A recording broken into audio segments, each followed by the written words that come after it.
Untuk mempersiapkan remaja dalam menghadapi masa dewasa, maka otak juga akan mengalami perubahan pada anatomi atau bentuknya dan proses kimiawi yang terjadi di otak.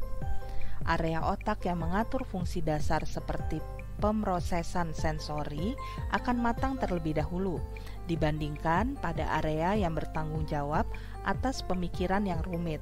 Bagian ini akan perlahan mulai matang di masa remaja. Sebenarnya di usia 6 tahun, secara ukuran otak manusia sudah mencapai 90%. Otak akan terus bertumbuh dan berkembang, mengembangkan fungsinya seiring dengan pertambahan usia dan stimulasi yang diterima. Ketika masa anak-anak, koneksi di otak berlangsung dengan cepat sehingga memungkinkan seseorang untuk menguasai suatu keterampilan tertentu.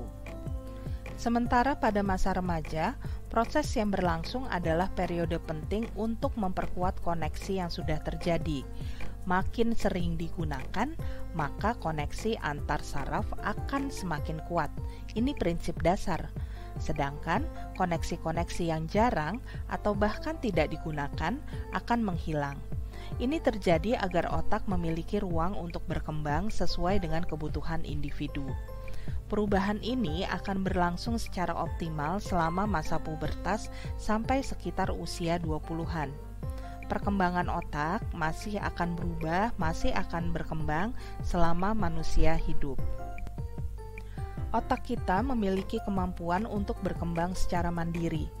Otak berkembang sesuai dengan pengalaman individu, jadi sifatnya sangat khas, menyesuaikan dengan fungsi yang dibutuhkan oleh individu.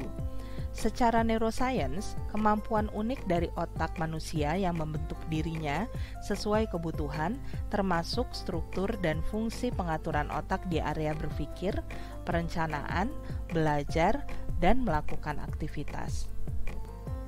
Dengan perubahan tubuh dan juga perubahan yang terjadi di otak yang sangat cepat dan intensif, remaja membutuhkan waktu istirahat yang cukup, sekitar 9 jam setiap malamnya.